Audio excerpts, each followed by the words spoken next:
The village before. There are places in this world where time decided to stop walking forward. Not gradually, not gently, but all at once, in a single breath. Oradour-sur-Glane is one of those places. Before June 10, 1944, it was simply a village. Not remarkable, not famous. Just a collection of stone houses and narrow streets in the Limousin region of France, where the countryside rolls green and quiet. About 250 people lived there permanently. It had a church, a tramway stop, a few cafes, a school, a post office. There was a doctor, a baker, a seamstress. Children played in the streets. Women hung laundry. Men worked the surrounding fields or tended small shops. It was the kind of place where everyone knew everyone. Where births and marriages and deaths were collective memories. Where the smell of bread baking could drift through open windows on a June morning, and where the sound of the church bell marked time in a way clocks never could. In the spring of 1944, the war felt both near and far. France had been occupied for 4 years. There were shortages, fears, the weight of living under an occupying force.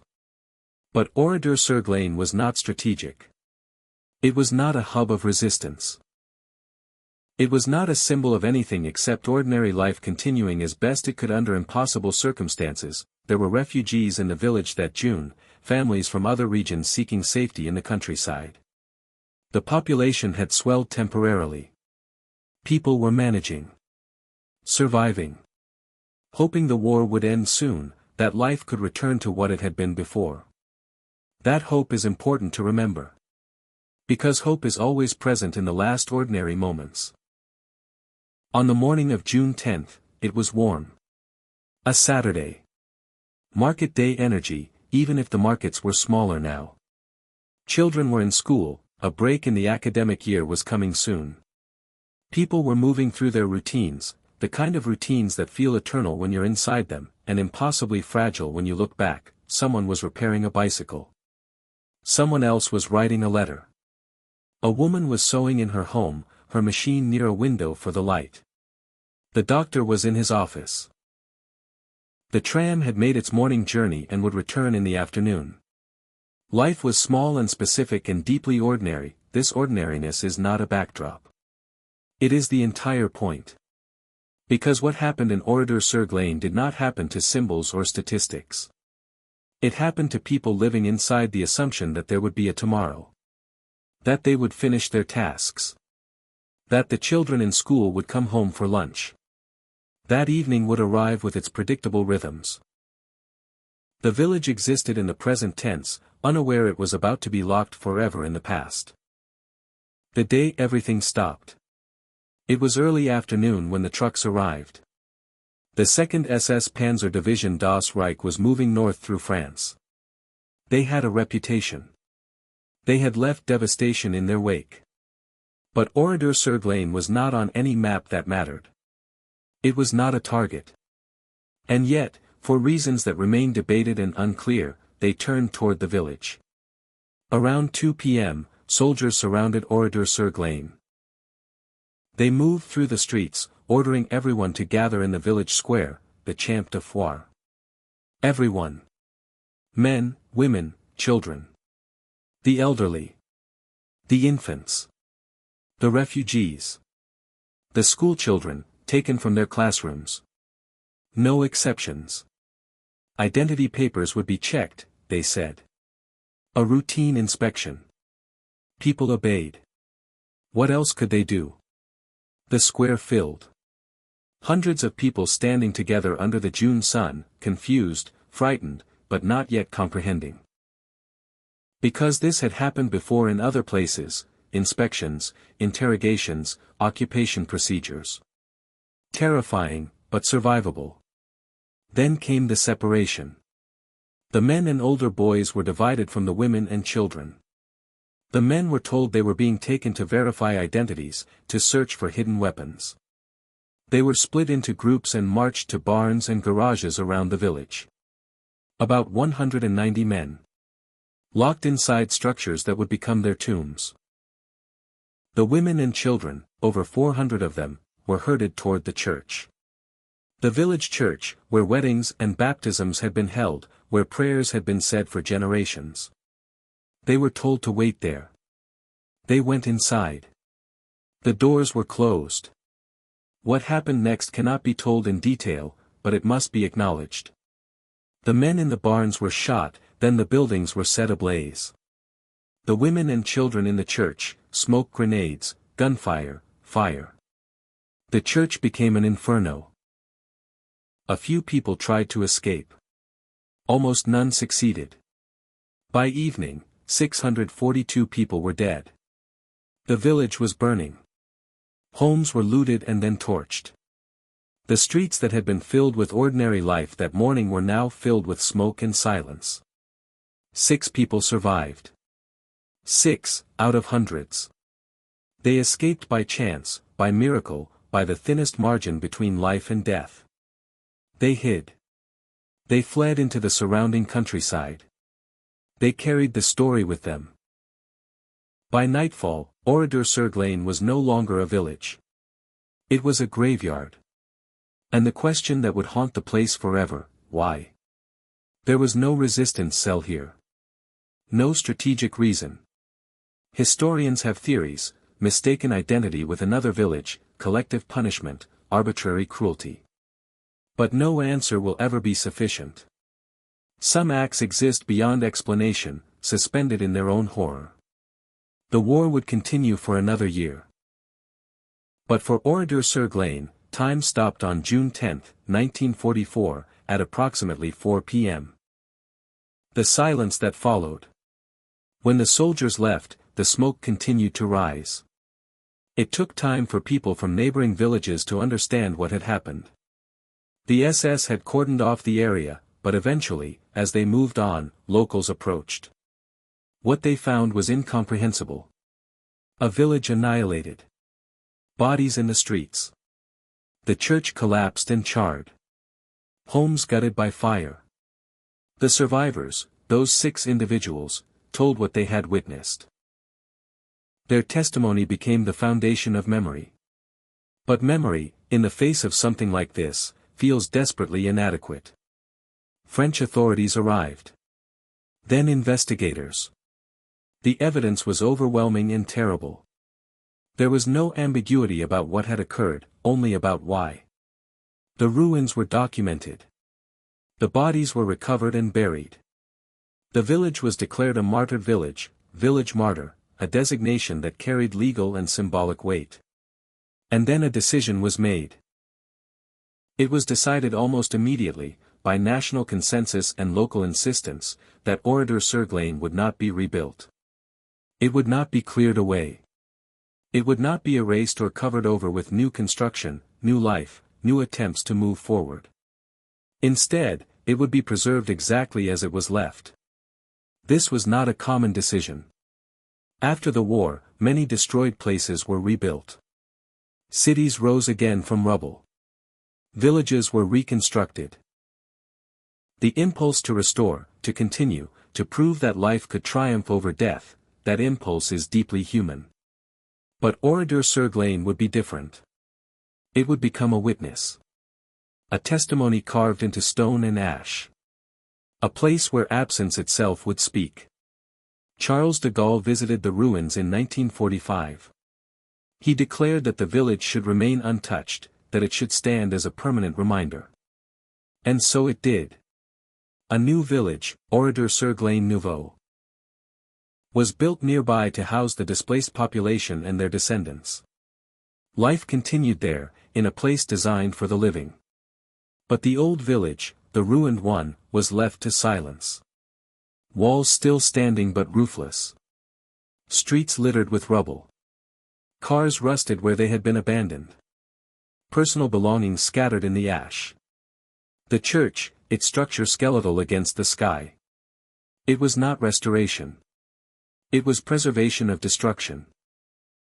And in that choice, something profound was being said, that some losses are so complete, so absolute, that the only honest response is to let them remain visible.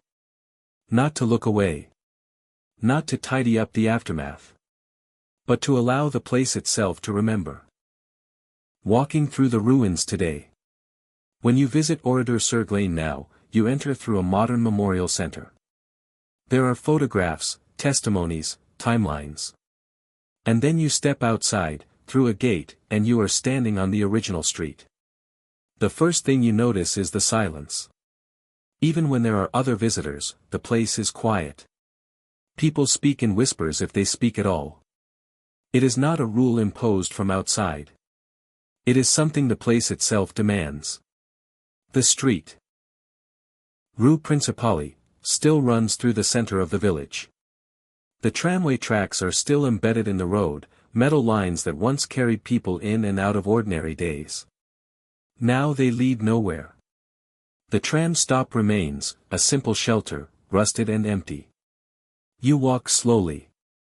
There is no other way to move here. On both sides of the street, the houses stand open to the sky. Stone walls rise to where roofs once were. Windows are empty frames. Doorways lead into rooms where floors have rotted away or been consumed by fire. You can see through the buildings, from street to back garden, everything exposed. There are objects still inside. A sewing machine sits in one house, its metal body corroded by decades of rain but still recognizable. Someone was using that machine the morning of June 10th. Someone had fabric ready, thread, a task they planned to complete. In another house, fragments of pottery. In another, a bicycle frame, wheels long gone, rust blooming where metal meets air. The doctor's office is marked. You can see into it, the space where a medical practice once operated, where people came with fevers and broken bones and the ordinary ailments of living. There are remnants of furniture. Signs of what the room once was. Further down, the school. Empty classrooms with stone walls and nothing inside but light and shadow. Children were taken from here on June 10th. Led to the square, then to the church. The church is perhaps the most haunting part of the village. It stands at the far end, near the cemetery. The walls remain, tall and imposing. The bell tower still rises, though the bell is gone. The roof collapsed during the fire, and now the interior is open to the sky. Stone columns reach upward. The altar area is still visible, though everything wooden, pews, confessionals, the pulpit, has long since disintegrated. There is a plaque. There are flowers. People leave them regularly. Standing inside the church, under that absent roof, you feel the weight of what happened here. Not in a theatrical way. In a quiet, suffocating way.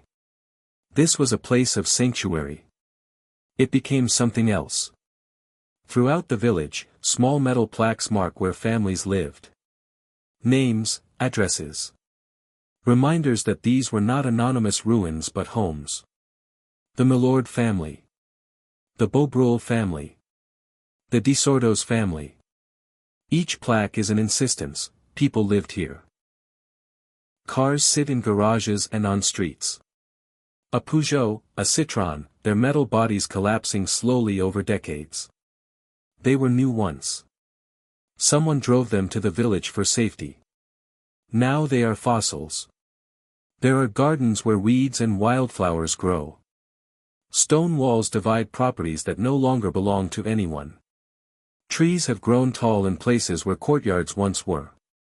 Nature is slowly, gently, taking the village back. Not erasing it, but enfolding it. Vines climb walls. Grass grows through cobblestones. Birds nest in the empty windows. And through all of it, that silence. The kind of silence that is not empty but full of everything that is no longer there. The weight of preservation. Preserving a place like Oradour-sur-Glane is not a neutral act. It is a choice with profound implications. To preserve destruction is to insist that people continue to see it. To walk through it. To confront it. It refuses the comfort of distance, of time softening the edges. It says, this happened, here, to people who lived in these houses and walked these streets, and it will not be forgotten. But preservation is also fragile. Stone weathers. Metal rusts. Without intervention, even ruins eventually become dust. So the French government has maintained the site, carefully, respectfully. Not restoring it to what it was before, but stabilizing it so it does not vanish entirely. Walls are reinforced when necessary. Drainage is managed. The balance is delicate, keep it visible, but keep it authentic. The new village of Oradour-sur-Glane was built a short distance away, starting in the late 1940s. People who survived, people who lost everyone, people who returned after the war, they needed a place to live. They needed to continue. And so the new village exists as a testament to resilience, to the insistence that life goes on. But the old village remains. A parallel existence. One village for the living, one for the dead. The relationship between the two is complex. Some families wanted the ruins cleared, wanted to move forward without the daily proximity to trauma. Others felt strongly that the preservation was necessary, that forgetting would be an even greater tragedy. Both responses are understandable. Grief does not move in straight lines. For visitors, the ruins function as a memorial. Thousands come each year, students, historians, tourists, people seeking to understand. They walk through the streets, read the plaques, stand in the church.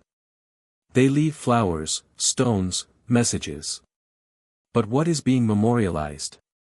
The event, certainly. The massacre of 642 people.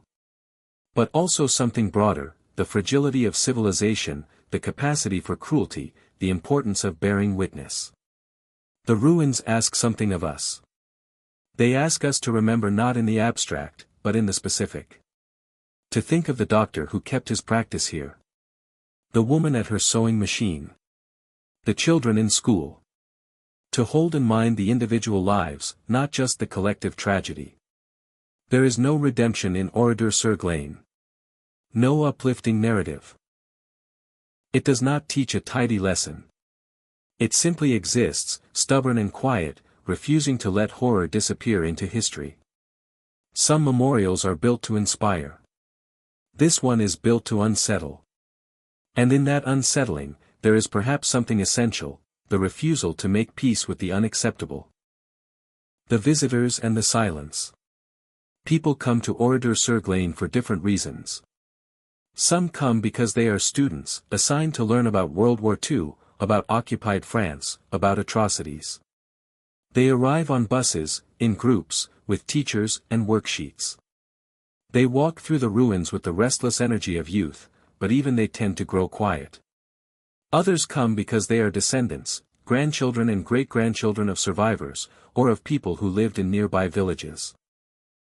They come to trace family history, to understand something that was spoken about in whispers or not spoken about at all.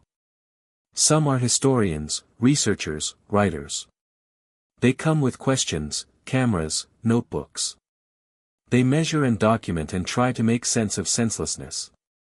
And some come because they are drawn to places like this, places where history sits visible and unhealed. They are looking for something, though they might not be able to name it. Understanding, maybe. Or connection.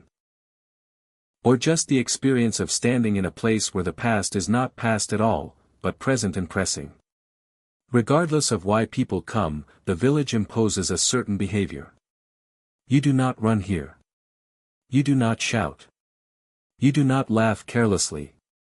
It is not enforced by guards or rules, it is enforced by the place itself. The empty windows watch. The doorways wait. The silence is a kind of presence. Visitors leave offerings. Flowers, most commonly. Bouquets placed at the church, at individual houses, along the streets. Sometimes stones, a Jewish tradition of remembrance. Sometimes small notes, folded and tucked into crevices. Most are simple, we will not forget. Rest in peace. Some are more personal, names of relatives, dates, prayers. There is a visitor's book at the memorial center. People write messages. Some are brief. Some are pages long. Many are in French, but there are entries in dozens of languages. German visitors, in particular, often write with a kind of anguished apology, a recognition of inherited guilt. The silence in Oradour-sur-Glane is not the silence of absence.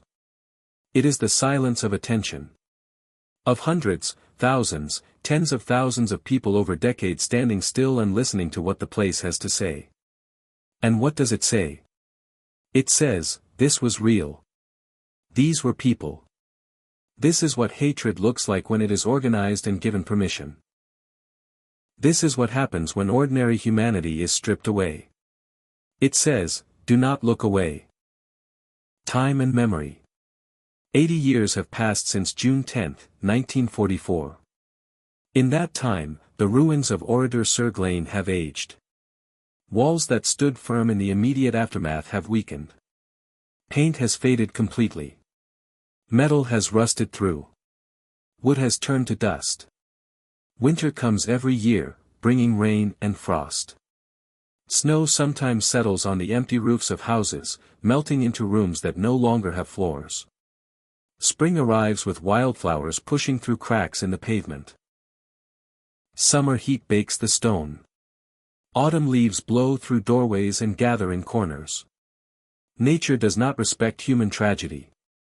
It continues its cycles regardless. And so the village is slowly, inevitably, being reclaimed. This is the paradox of preserved ruins, they are both permanent and temporary. They are kept to endure, but they are also constantly decaying. Each year, they are a little less than they were. Maintenance is ongoing. Structural engineers assess the walls. Historians document changes. Preservationists make careful interventions, enough to prevent collapse, not so much as to alter the essential character of the place. But there is a question embedded in all of this: what happens when the ruins themselves eventually fade? When the last survivor has died, when the generation that knew survivors has died, when memory becomes not personal but historical? The last survivor with direct memory of Oradour-sur-Glane passed away not long ago. The living link is gone. What remains is testimony, documentation, and the place itself. Places hold memory differently than people do. They do not forget, but they also do not explain. They simply are. A wall with bullet holes. A staircase leading nowhere. A tree growing in what was once a bedroom. The ruins of Oradour-sur-Glane will not last forever.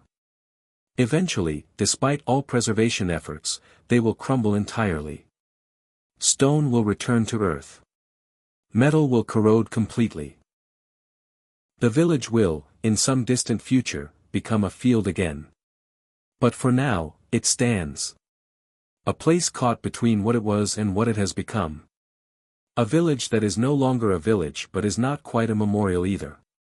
Something stranger and more liminal. It is a place where time is visible. You can see the layers, the life before, the destruction during, the decades of weathering after. All of it present simultaneously. Walking through Oradour-sur-Glane, you are walking through collapsed time. The village that remembers. There are places in this world where the past is not past. Oradour-sur-Glane is one of them. It is not a haunted place in the way ghost stories imagine, no apparitions, no supernatural presence. But it is haunted in a deeper sense. Haunted by specificity. By all the small ordinary details that make a life real, a bicycle, a sewing machine, a tramway track. The power of Oradour-sur-Glane lies in its refusal to be abstract. War and atrocity can become statistics, numbers so large they lose meaning. But here, you see a single house. A single doorway. A single classroom. You cannot stand in that church and think in generalities. The village asks us to hold two things at once, the enormity of what happened, and the intimacy of who it happened to. 642 people is both a massive number and a collection of individuals. Each with a name, a face, a particular morning routine, a favorite meal, a hope for the future. Oradour-sur-Glane is a place that remembers in a way humans cannot. Perfectly, relentlessly, without flinching.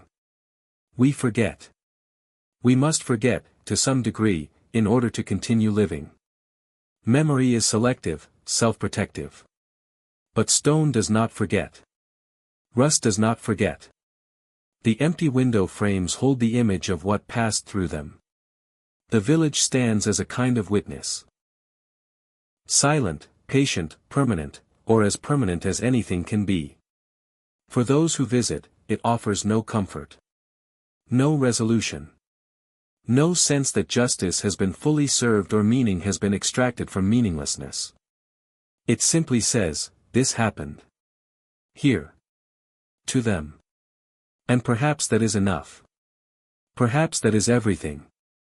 Because the opposite of remembering is not just forgetting. It is erasure. It is the pretense that the destroyed place never existed, that the people who lived there were never real. Oradour-sur-Glane refuses that erasure. The streets remain. The houses remain. The church remains. Not as they were, but as they became. A village destroyed completely and yet preserved completely, held in the tension between those two impossibilities. On a quiet afternoon, when the tourists have left and the light is fading, Oradour-sur-Glane looks almost peaceful. The stone glows golden in the evening sun. Birds sing in the trees. The wind moves through the empty rooms like breath. It looks, for a moment, like it could be any abandoned village, just another casualty of time and changing circumstances. But then you see the plaques. The names. The dates.